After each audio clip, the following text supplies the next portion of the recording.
final case to come before us today is Sara M. Gifford versus J.L. Gifford. Both sides will have 15 minutes to present an oral argument. The appellant may reserve up to 5 minutes for rebuttal. If you wish to reserve any time for rebuttal, if you let me know when you get started, I'm keeping track of the clock right now and can let you know if you reach into any of your reserved time. Please don't use the names of any minors or victims, as these arguments are being recorded and will be posted on the court's YouTube channel. We are ready to proceed when you are. Great, thank you. Thank you. Your Honor, could I ask why we do not have a three-judge I panel? apologize, counsel. It's been a That's lot of okay. cases today. You see two judges in front of you. The third judge is also hearing the case, but will need to review the video oral arguments instead of being present in the courtroom today. Okay. And I do appreciate the question, and again, I apologize for not letting you know that ahead of time. That review of the video oral arguments will take place before the court conferences on the case, so that all three judges can fully participate in conference, and of course, all of the things that happen thereafter. I see. All right. May it please the court, my name is Brent English. I am counsel for Mr. Gifford, who is the appellant in this case. This case has nothing to do with the zoning or water bills or anything of the sort. We are a completely different circumstance here. But basically, the case deals with many issues involving what is called a parenting coordinator. For a parenting coordinator has been accepted by the Supreme Court of Ohio with a series of rules since 2014, and the issues in this case relate to a particular parenting coordinator who is seated to my right, whose name is John Reddy, a well-known lawyer in northeastern Ohio. The appellee in this case is Sara Gifford, who has played no role in this case whatsoever, and we respectfully contend that John Reddy is not an appropriate party in the case, that he has no right to participate in the case, and we have raised that issue with a pre-hearing motion. The court determined that it would decide that question as part of its overall decision in this case. In 2019, Mr. Gifford and Mrs. Gifford were divorced. They have two children whose names are not important in this appeal. At the time of the divorce, the parties agreed to a shared parenting plan.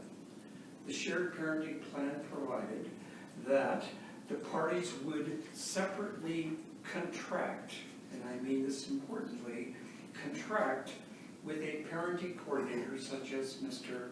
Reddy for purposes of assisting them in resolving issues that were relatively minor in nature but were important with respect to their children.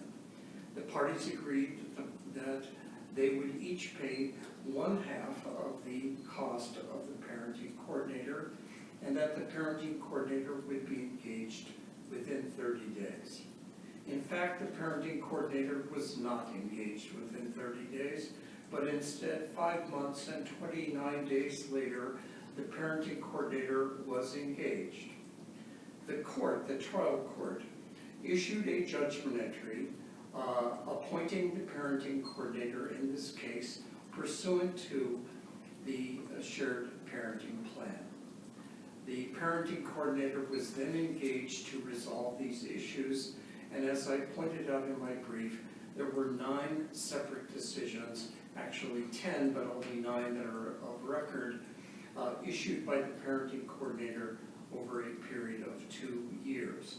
The parenting coordinator was hired for a 2-year period, and his job at $400 per hour was to help the parties resolve various differences that they may have.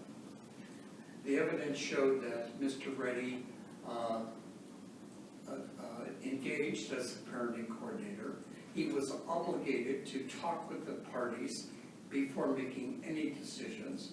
And the evidence is ultimately going to show that Mr.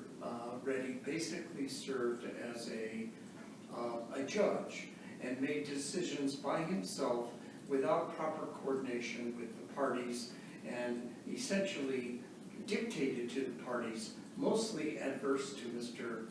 Gifford, what the decisions would be made. For example, issues about whether a particular parenting event would occur, or whether my client could attend extracurricular activities for the children. He imposed an order during the pendency of the case that he had to review any communications from my client and the opposing party to each other. He called this the, quote, red pen service, even there was zero justification for this, nor was there anything in the agreement that had been raised by the parenting coordinator. Ultimately, the parenting coordinator's time ran out, and the issue in this case relates to payment of parenting coordinator fees. The parenting coordinator agreement was that each side would pay 50% of the fees, as I indicated. Mr. Reddy would submit a bill, and if the parties declined, refused, failed, or otherwise just didn't pay the bill, he had one of two choices. He could either resign, which the agreement specifically said that he could withdraw from being the parenting coordinator, or he could sue either Mr. or Mrs. Gifford for the fees that he had incurred up until that point. But instead, he chose a different route, which is the dispute in this case. He filed motions in the trial court seeking to have the trial court approve his parenting coordination fees and presumably to obtain a judgment which he could then enforce in any manner that he chose. We believe that there was no authorization for the trial court to have done this at all. So with respect to the assignments of error, there are 5, and I'm going to lay them out clearly. First, there was no justification, no authority for the court to appoint a parenting coordinator. Was there an objection to that? Yes, there was. Okay. There was in fact an objection to that. The court appointed a parenting coordinator despite the fact that there was no motion that was filed by either side and no jurisdiction that had been invoked for the court to do that. Let's assume for a moment that that is not an issue that we need to spend a significant amount of time with.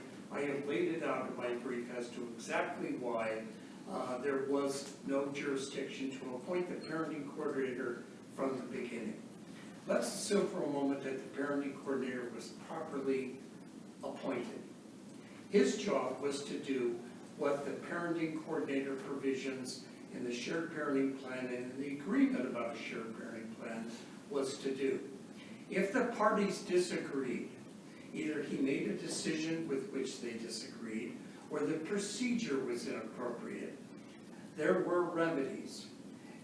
Mr. Gifford's remedy was not to pay and to challenge the parenting coordinator's activities.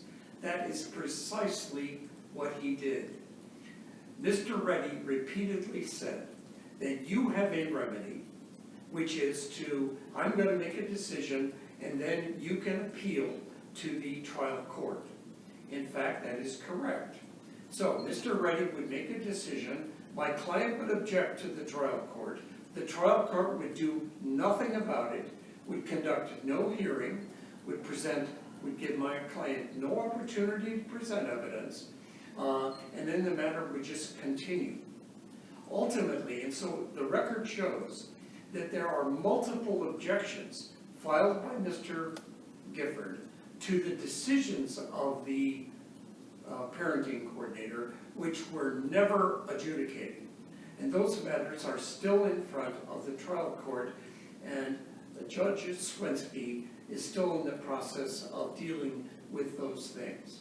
In the meantime, Mr. Reddy then filed motions with the trial court to approve his parenting coordinator fees, and he would submit a bill. There would be an objection to the bill, and the court would do nothing about it other than there was a magistrate who would routinely grant these.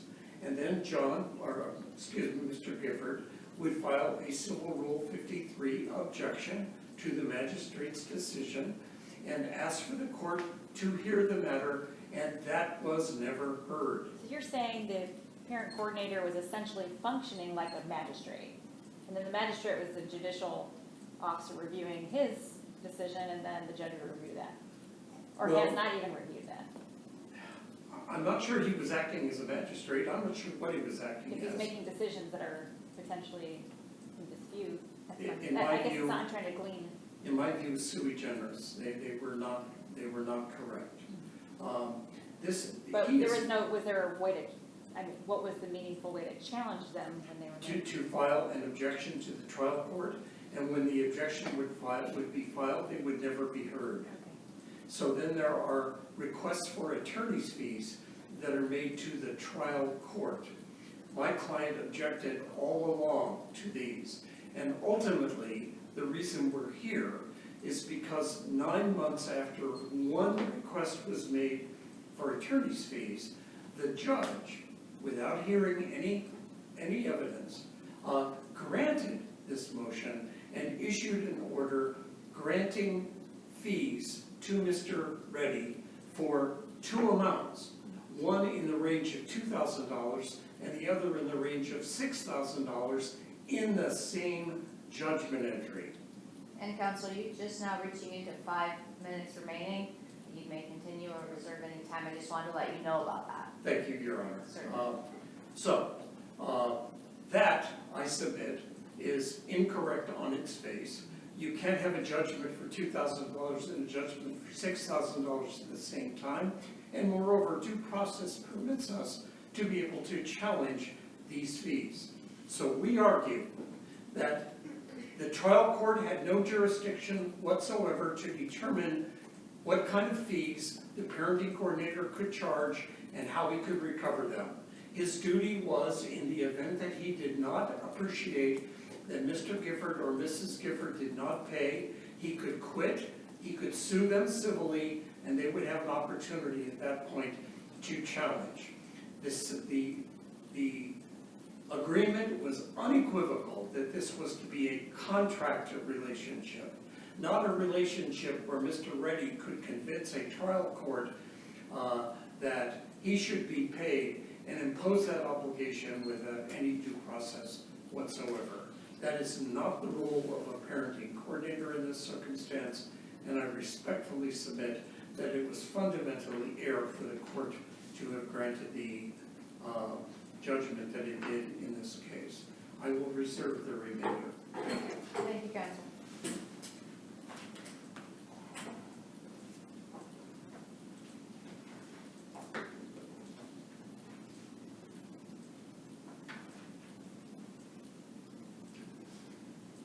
May I proceed? Good morning, Your Honors.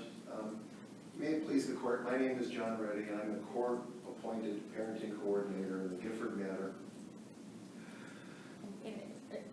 As a threshold matter, why do you think you have standing?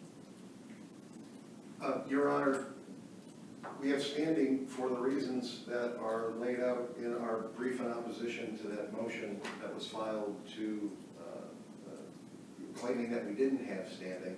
We were identified as the appellee by Mr. Gifford, by the appellant, and consistent with this court's local rules of this appellate court, he's identified, and I can tell you specifically the rule in question. According to your local rule 1B, appellee is any party to the proceeding from which the appeal is taken whom appellant designates as an appellee on the docketing statement. I'm identified on the docketing statement as an appellee. It gets back to the issue in the original agreed judgment entry, which I'll get to in a little bit, but just to sort of set the stage for that, the agreed judgment entry that these parties entered into that was never appealed provides that the the parent coordinator may seek this court's assistance in collecting fees if necessary. The local rules of the Lorain County Domestic Relations Court also provide that parent coordinators who are appointed by the court are to be paid. That's how this works. I wanted to address a couple of the other facts that were mentioned by Mr. English. The only judgment of the Domestic Relations Court that's currently on appeal is the September 2nd, 2022 judgment entry for parent coordinator fees. Again, all of this stems from, first of all, their agreed judgment entry and shared parenting plan to appoint a parenting coordinator. And then later, in August of 2019, their agreed judgment entry enumerating the powers and duties of the parent coordinator, including the authority of the parent coordinator to ask the court for assistance in getting paid when the parties refuse, or when one of the parties refuses to pay for the services ordered by the court.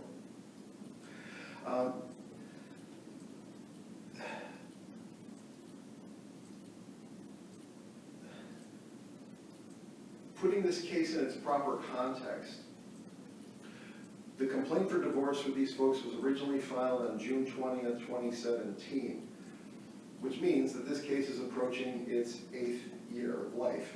By any definition, this is an extremely high conflict case. Those are the kinds of cases that parent coordinators get appointed for. The matter below hasn't abated, and there are several pages of additional motions since the instant appeal was filed in October of 2022. The docket from the divorce is dozens of pages long and still growing. I think at the time that the record was produced for the Court of Appeals, it was 30 pages. It's probably double that at this point. The matter, I would note for the court, is also currently before the Ohio Supreme Court on an affidavit of bias and prejudice filed by the appellant. These are high conflict folks. With regard to the first assignment of error, the trial court has authority and jurisdiction to appoint a parent coordinator. That authority stems from the rules of superintendents, and specifically at the time of this appointment, Rule 90 to 90.12, which has subsequently been changed and is now reflected in Superintendent's Rules 16.60 through 16.66 inclusive. PCs get appointed in cases, Your Honor, when there's one or more of the following factors present. The parties have ongoing disagreements about the implementation of their allocation of parental rights and responsibilities. There's a history of extreme ongoing conflict. The parties have a child whose parenting time schedule requires frequent adjustments. The parties have a child with medical or psychological conditions. One or both of the parties suffer from a medical or psychological condition or disability, and then there's an omnibus provision, any other factor that the court deems appropriate. Virtually all of those are present in this case, as is reflected in the docket. The divorce decree and shared parenting plan, both of which were entered into by agreement, and the order appointing the PC in this case, entered into as an agreed judgment entry, were never appealed.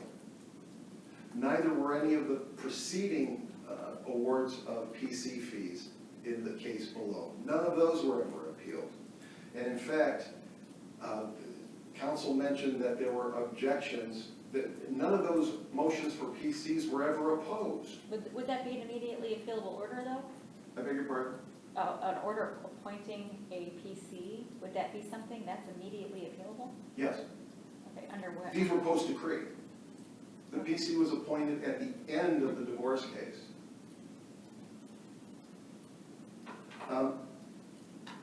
The fact that none of those prior orders were raised on appeal means that they were waived. Ohio law regards issues that were not raised at the trial as being waived on appeal and therefore not permitted to be raised at this level. Mr. Gifford waived any complaint that the court appointed a parenting coordinator with his agreed judgment entry and the subsequent order, agreed judgment entry in August of 2019, specifying the powers and duties of the parenting coordinator. No appeal was ever perfected to challenge either of those court orders. Your Honors, the domestic relations court have a number of tools to deal with high conflict families.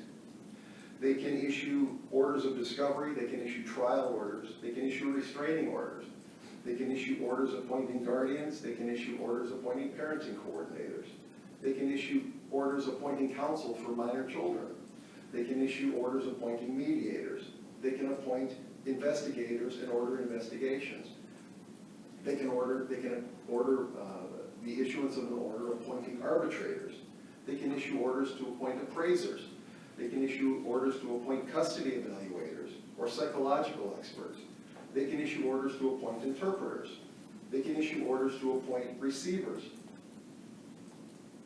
In fact, they can issue orders terminating a shared parenting plan without a hearing. They can do that sua sponte, if doing so is in the best interest of the child.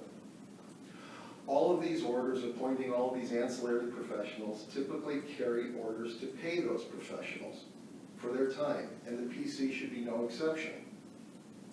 The agreed judgment entry, as we said, specifies that the PC can turn to the domestic relations court in order to get paid. The court may order all of these things without a motion being filed and without a hearing, contrary to Mr. Gifford's logic.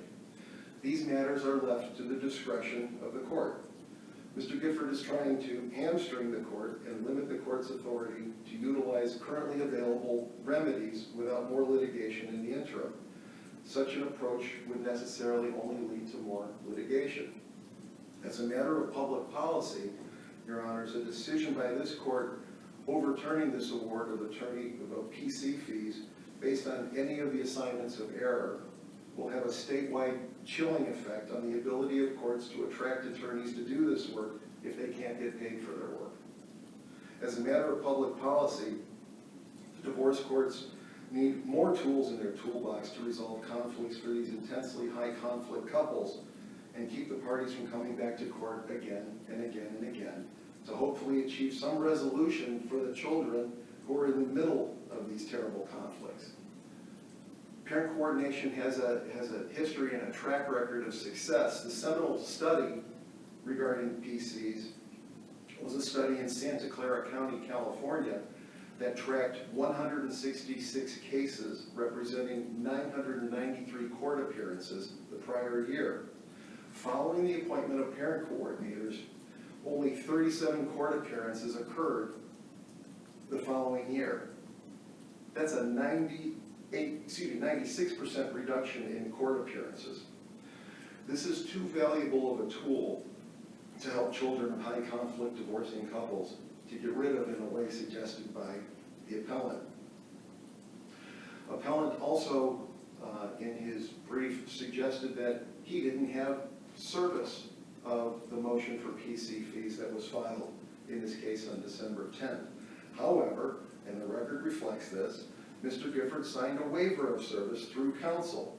The motion for parenting coordinator fees was unopposed, which is why the court granted the PC fees. With regard to the second assignment of error, there is no failure of due process by granting fees to professionals appointed for ongoing services in domestic relations cases, and there is no mandate requiring a hearing on any such motion. The court's authority to continue to deal with all matters in a domestic relations case comes from statute 3105.011. The court has full equitable powers to resolve the allocation of parental rights and responsibilities, including the enforcement and modification of any of those orders. In turn, Lorain County has adopted a parenting coordinator rule, which provides, in Rule 32F8G, among other things, a parenting coordinator shall be paid an hourly fee as agreed to by the parties and the parenting coordinator. That's what happened in this case. Mr. Gifford can point to no statute, no civil rule, no local rule, or case law requiring the trial court to hold an evidentiary hearing in response to a motion for PC fees, for indeed no such statute or rule or case law exists. Mr. Gifford identifies in his brief, and he admits that the decision to hold a hearing is entirely within the discretion of the trial court. In this case, Your Honor, I would suggest, as a comparison, the courts in this state are not required to hold a hearing before awarding guardian ad litem fees. As a practical matter, a parenting coordinator is much like a guardian ad litem in several ways. This court held in Simzak versus Tanner. I'm sorry to stop you, I just, guardian ad litem, you're making recommendations, and then the judge follows them or not. Is that what a coordinator does too, or are there substantive decisions being made here that aren't being able to be appealed or objected to? They can absolutely be With the objected to. They can absolutely be objected to. But then there's not a hearing on it, or, I'll have to look closely at the record. I Please. don't understand what decisions you're making that there would be an objection to. With the guardian ad litem, there is a report and a recommendation, Yes. and then there's usually the guardian ad litem testifying in the context of a hearing, and then the judge making a decision and sometimes taking those recommendations into account. So is a coordinator making unilateral decisions about particular things? Your Honor, the powers and duties, of the parenting coordinator are thoroughly laid out in the order appointing the parenting coordinator. So if you look at, I believe it's document number 106 in the record, it specifies exactly what the powers and duties, limitations are of the parent coordinator. So they could be decisions with regard to minor adjustments to the parenting time schedule, with regard to education, extracurricular activities, events that involve the child, healthcare decisions that involve the child. So the coordinator could be making these decisions? The coordinator can be making these decisions subject to either party's right to file an objection or appeal the parenting coordinator's decision. Does Now, the decision of the parenting coordinator on these visitation issues, for instance, does that change what's said in the actual separation agreement? that's a good question. No.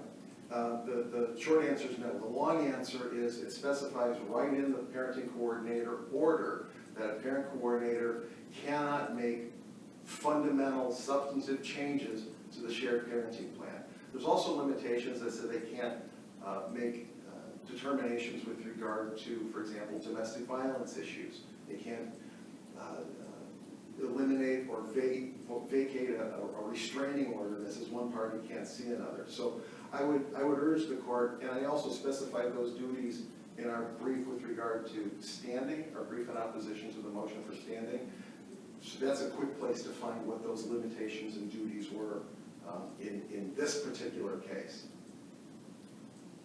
So getting back, the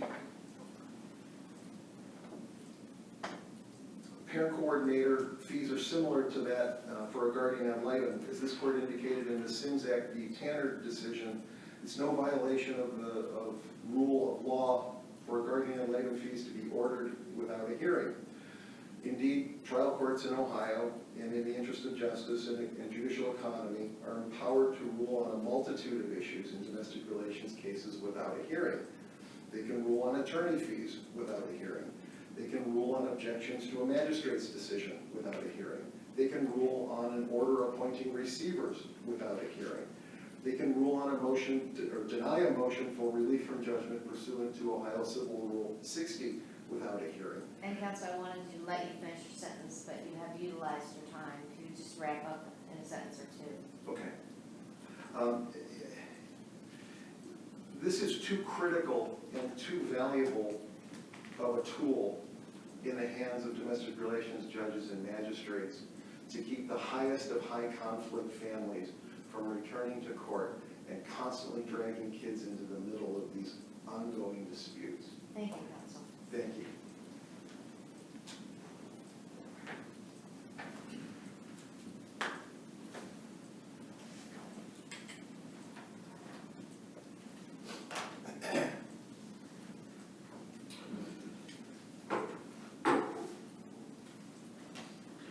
May it please the court, I want to respond to a couple of things that Mr. Reddy has said. First of all, he is fundamentally wrong when he says that he doesn't, or he did not assume the power to change materially the rights of the parties in this case. He was not supposed to, but he in fact did. And as a result, Mr. Gifford filed repeated objections to the court saying that Mr. Reddy's positions and the manner in which he reached the positions was incorrect and should be reversed, and he never got a hearing. What I'm now hearing Mr. Reddy say is that, well, the court could just ignore that because it didn't have any obligation to conduct a hearing. I believe that's fundamentally wrong. Not only do the rules that pertain to parenting coordinators say there must be a hearing, but it's logical that you can't have someone who is completely separate from the case, who's not appointed as a guardian ad litem, who is merely trying to assist in a so-called high conflict circumstance to be able to make his own decisions. And in this case, as I indicated, there is abundant evidence that Mr. Reddy decided that he was the executioner when it came to how he was going to resolve issues. If Mr. Gifford did not agree with something and Mrs. Gifford did, he'd pick Mrs. Gifford's position without having any discussion whatsoever, and then say to Mr. Gifford, you can appeal if you don't like it, even though there was no opportunity for Mr. Gifford to do anything. Now, Mr. Reddy is saying that it's fundamentally important to have a parenting coordinator since that's part of the tools, the toolbox that the trial court can use. Yes, a parenting coordinator can be chosen. And I don't know about the San Diego study where 96% of all court appearances were reduced. We don't know anything about those facts, but we do know in this case that there is no provision in the law that permits the court to, first of all, receive a motion from a stranger, a parenting coordinator, to establish fees for him. And secondly, to not conduct a hearing with respect to that. And then thirdly, impose an order that my client has an obligation to pay attorney's fees under these circumstances. And Mr. Reddy is completely mistaken, I hope innocently, that when he says that my client never objected to attorney's fees that were requested by him. That is not true. What is the fact is that the judge has not yet, in this case, ordered any more parenting coordination fees other than the one judgment that we appealed in this case. And I note he didn't say anything about the fact that the judgment that's actually in front of the court is so confusing that there's no way that this court can determine if it's appropriate or inappropriate. And certainly no opportunity presented for Mr. Gifford to challenge that. Counsel, if you want to sum up, you are also over your time. Yes, Your Honor. The essence of my position is that it is not for the trial court to determine if or when the parenting coordinator should be paid.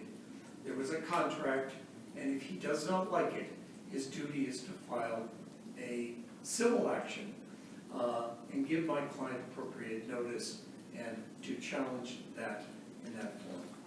Thank you very much. Thank you. Thank you both for your arguments today. The court will take the matter under advisement. We will issue a written decision, which will be mailed to all parties to this appeal, as well as posted on the Ohio Supreme Court website, where you can check and view it there as well. Thank you. The court is now adjourned.